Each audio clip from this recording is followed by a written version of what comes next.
My mother's guest bedroom smells exactly like it did when I was 16, a mixture of her cheap perfume and the cigarettes she thinks I don't know she still smokes. The twin bed creaks under my weight, the same pink floral comforter from my teenage years mocking me with its faded roses. 29 years old, and I'm right back where I swore I'd never be. The ceiling has water stains now, spreading like the mistakes I've made, and I trace their patterns with my eyes while trying not to think about what led me here. But that's all I can think about. How I became her. How I destroyed everything good in my life for something as pathetic as a thrill. From downstairs, I hear her laughing on the phone with her latest boyfriend. Some bartender named Rick who's probably half her age and will leave her within 6 months like all the others. The sound makes my stomach turn. Not because of Rick or whoever comes after him, but because I finally understand why she does it.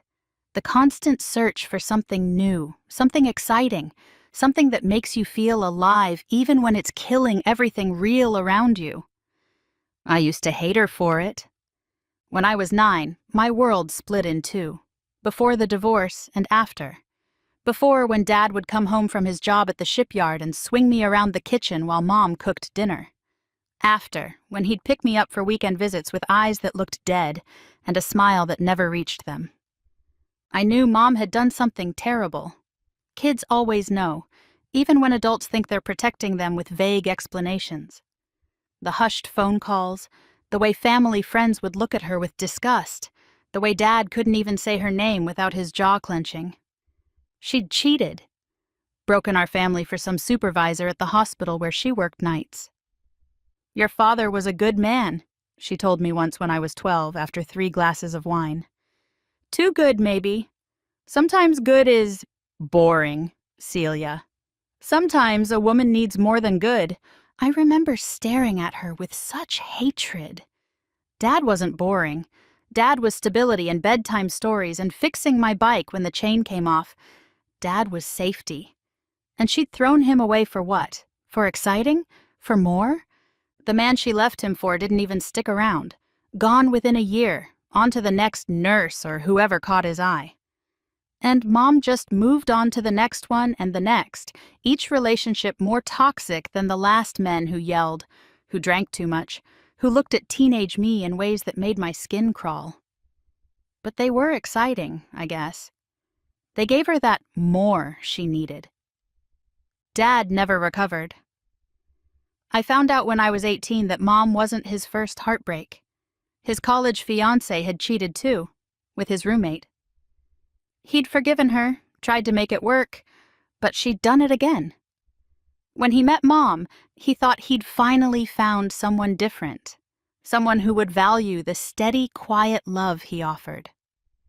Instead, she confirmed what he'd started to believe, that he wasn't enough, would never be enough. He never dated again, not once in 20 years. Just went to work, came home to his apartment in Signal Hill, and lived like a ghost. I'd visit him every week, try to convince him to try again, but he'd just shake his head. "Twice is enough, sweetheart," he'd say. "Fool me once, shame on you. Fool me twice, shame on me. There won't be a third time." I swore I'd never be like her. Never hurt someone the way she'd hurt him. Never throw away something real for something temporary. I made that promise to myself every time I saw Dad sitting alone at his kitchen table. Every time Mom brought home another loser. Every time I watched what betrayal could do to a good man. I kept that promise for a long time. David came into my life when I was 22, fresh out of Cal State Long Beach with a business degree, and absolutely no idea what to do with it. He was 37, established, working for the city in their planning department. We met at a coffee shop on 2nd Street where I was struggling through job applications on my laptop. "That seat taken?" he'd asked, gesturing to the chair across from me. The place was packed, so I nodded, barely looking up. But when I did look up, I was struck by how kind he looked. Soft brown eyes behind wire-rimmed glasses, a gentle smile, clothes that were professional but not trying too hard. He reminded me of Dad, actually. That same steady presence. We started talking when he noticed my CSULB alumni mug. Turned out he'd gone there too, years before. One coffee turned into two, then lunch, then dinner. He was so different from the guys I'd dated in college, the ones who were all talk and no substance, who'd ghost you after a few hookups, who made you feel like you were competing for their attention. David was present, interested. He remembered things I told him, asked follow-up questions, made plans in advance instead of hitting me up at midnight. When he kissed me goodnight after our fourth date, it was gentle, respectful, like he was asking permission even as he did it. "I really like you, Celia," he said. "I want to do this right." And he did. Everything right. Met my friends, introduced me to his, took things slow physically even though I could tell he wanted more. He was careful with me, like I was something precious. After years of watching Mom cycle through men who treated her like she was disposable, it was everything I thought I wanted. When he proposed 2 years later, on the beach near the lighthouse, I said yes, immediately. Of course I did. He was everything a woman should want. Stable, kind, devoted, financially secure. He'd never cheat, never leave, never make me wonder where I stood. I'd won the lottery, found a good man who would love me forever. So why did forever start feeling like a prison? It started small, little things that shouldn't have mattered. The way he chewed his food too carefully, how he always wanted to plan everything weeks in advance, the predictability of our sex life. Wednesdays and Saturdays, same position, same routine, same "I love you" whispered after like he was checking off a box. He was gentle, too gentle maybe. Treating me like I might break, never losing control, never making me feel, I don't know, desired? Not just wanted, but needed? Like he'd die if he couldn't have me right that second? "Is everything okay?" He'd ask if I seemed distant. Did I do something wrong? No, I'd tell him, "No, you're perfect." And he was. That was the problem. I first saw Javier at the gym in Belmont Shore. David had bought us a couples membership, though he rarely used his. Exercise wasn't really his thing. He preferred walks on the beach, mild and measured like everything else about him.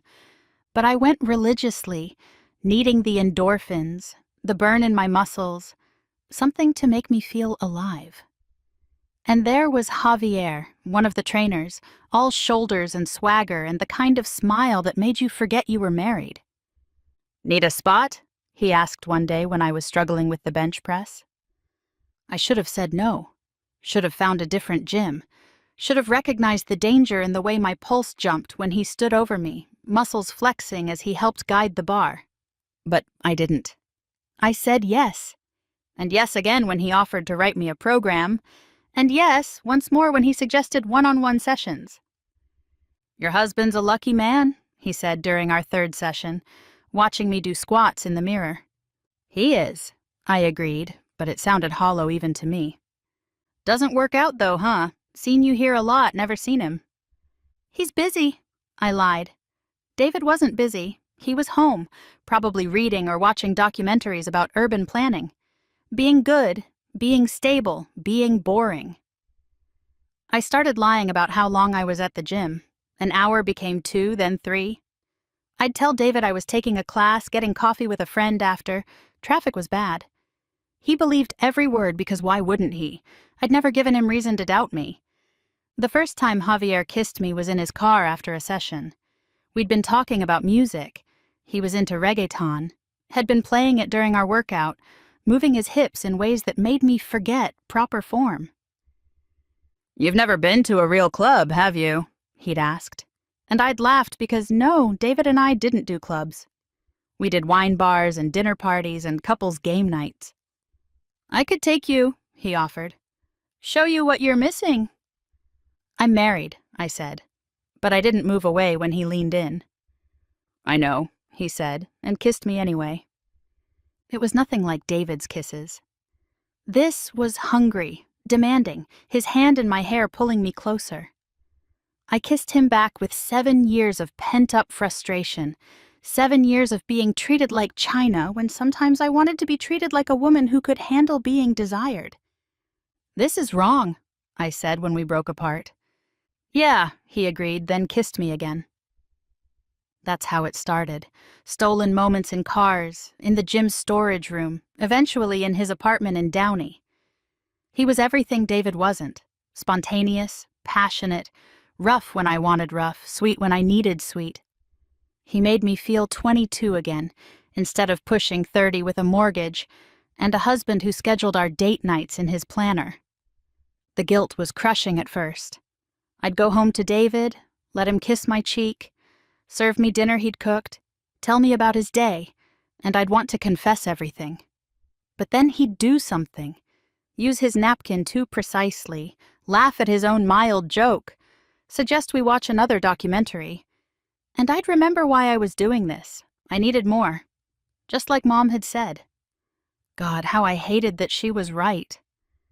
But Javier wasn't the only one. Once I'd crossed that line, it became easier.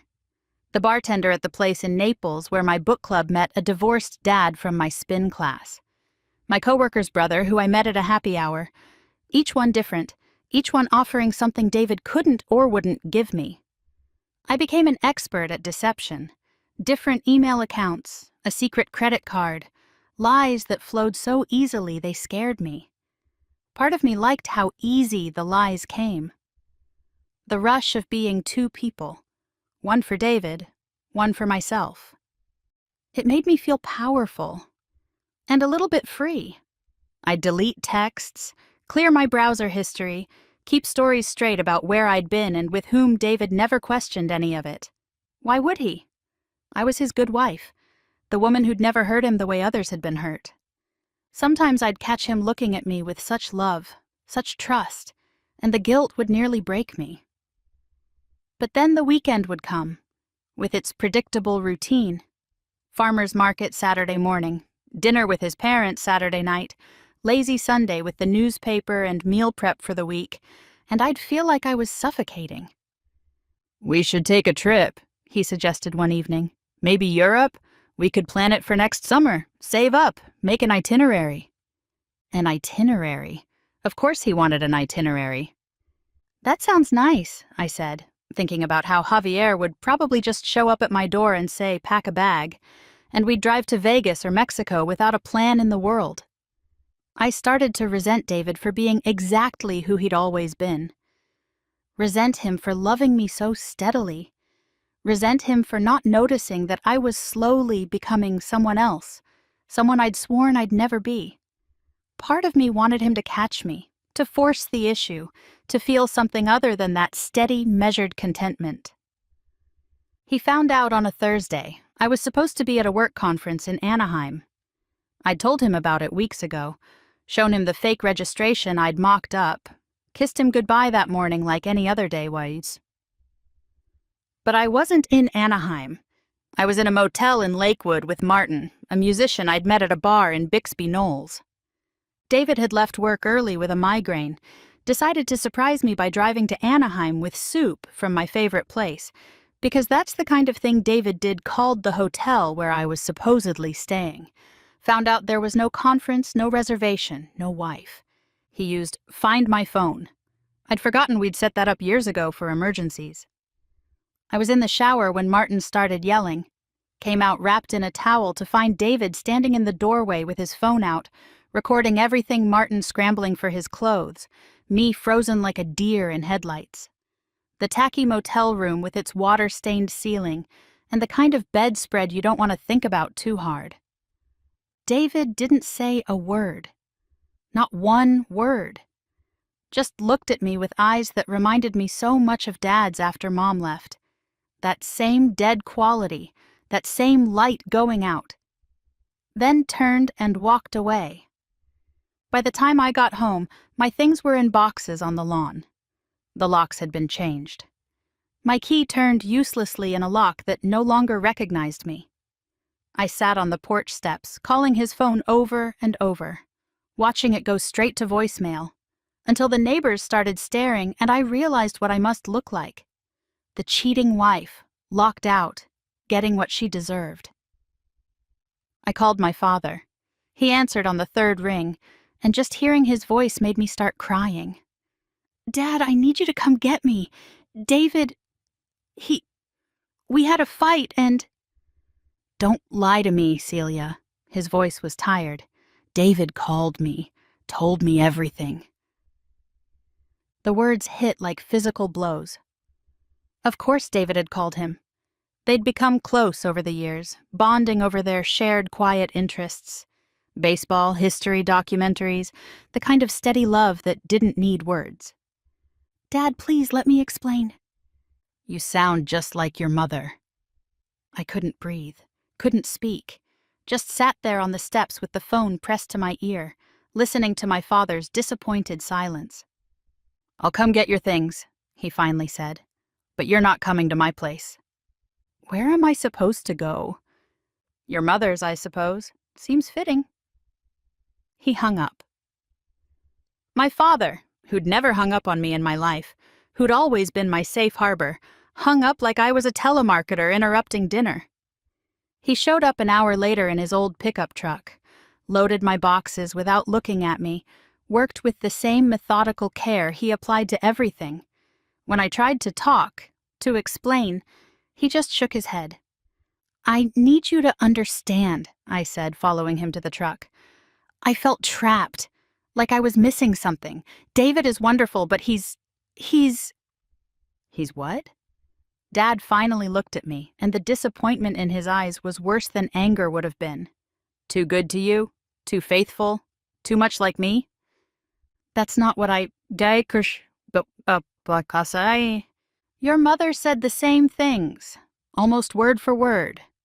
He closed the truck bed with more force than necessary. I used to wonder if it was something about me, something lacking that made women need more. But watching David, good man, better than me even, and still not enough for you. Dad, please. I spent 20 years alone because of women like you and your mother, 20 years afraid to trust again, and I watched you grow up swearing you'd never be like her, promising you understood what she took from me. He climbed into the truck. Turns out the apple doesn't fall far from the tree after all. The drive to Mom's house in North Long Beach was silent.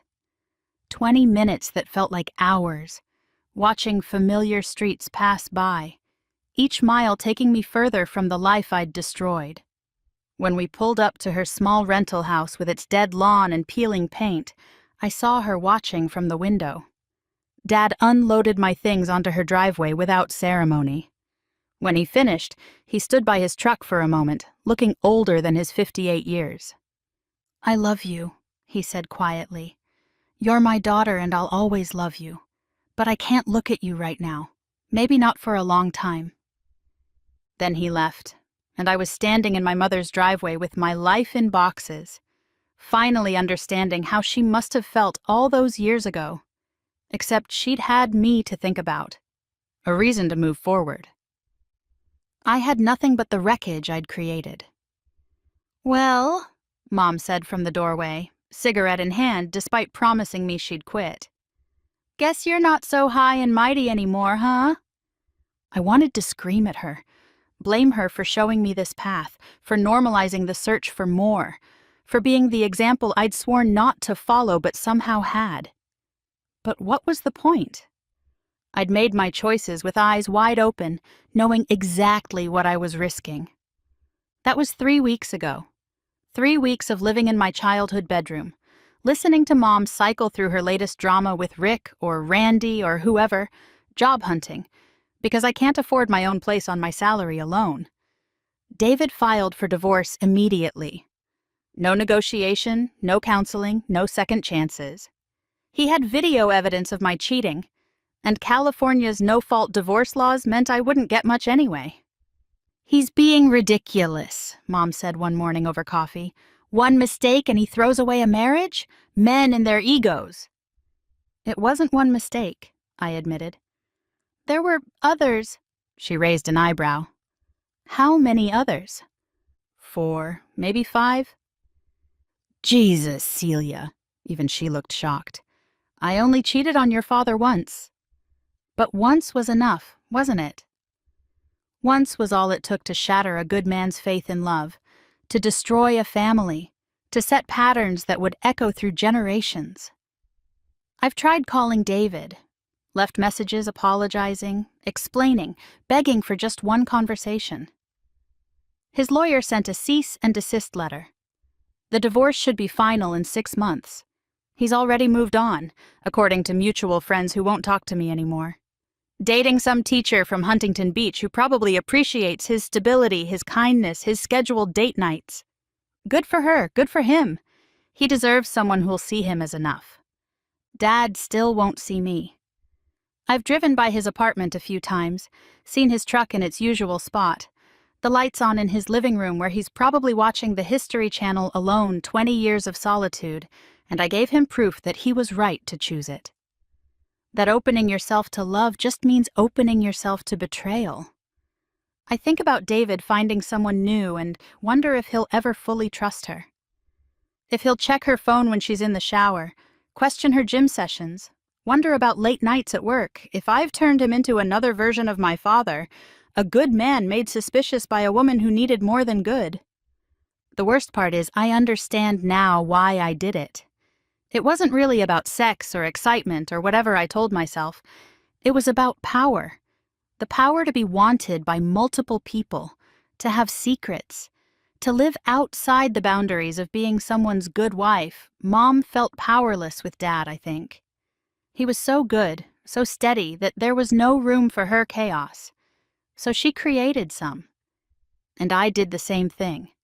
Took a man who loved me completely and punished him for it. There's no fixing this. No redemption arc where David forgives me and we work through it. No chance of Dad looking at me again without seeing Mom's betrayal reflected back. No way to undo the moment David stood in that motel doorway and watched the light go out of his eyes. I've become the cautionary tale I used to tell myself. The woman who had everything and threw it away for nothing. The mother I swore I'd never be, living in the house I swore I'd never return to, surrounded by the consequences of choices I swore I'd never make. Sometimes, late at night, I hear Mom on the phone with whatever man is currently in her life. The flirtatious laugh, the promises, the same patterns playing out over and over. And I wonder if this is genetic, this inability to be satisfied with good, this need to destroy what's stable in search of what's exciting. Or maybe that's just an excuse. Maybe some of us are just built in ways that hurt everyone who tries to love us. David's lawyer called yesterday. He's offering a clean break. I keep my car and personal belongings. He keeps everything else. No alimony, no drawn-out battles. More than fair, considering. The David I knew would do that. Would be generous even in his pain. Would handle this with the same measured calm he handled everything. I'll sign the papers. Give him the clean break he deserves. Maybe he'll find someone who appreciates what I couldn't. Maybe Dad will eventually forgive me, though I doubt he'll ever trust me the same way again. Maybe I'll figure out how to be better, though I'm not sure I believe people really change. Not at their core. For now, I'm here. In this room that smells like my mother's perfume and my own failures, listening to her laugh at Rick's jokes downstairs. Both of us proof that patterns repeat, that damage passes down, that some people are just meant to hurt the ones who love them most. The apple didn't fall far from the tree. It landed right at the roots, poisoning the ground for anyone who tries to plant something there again.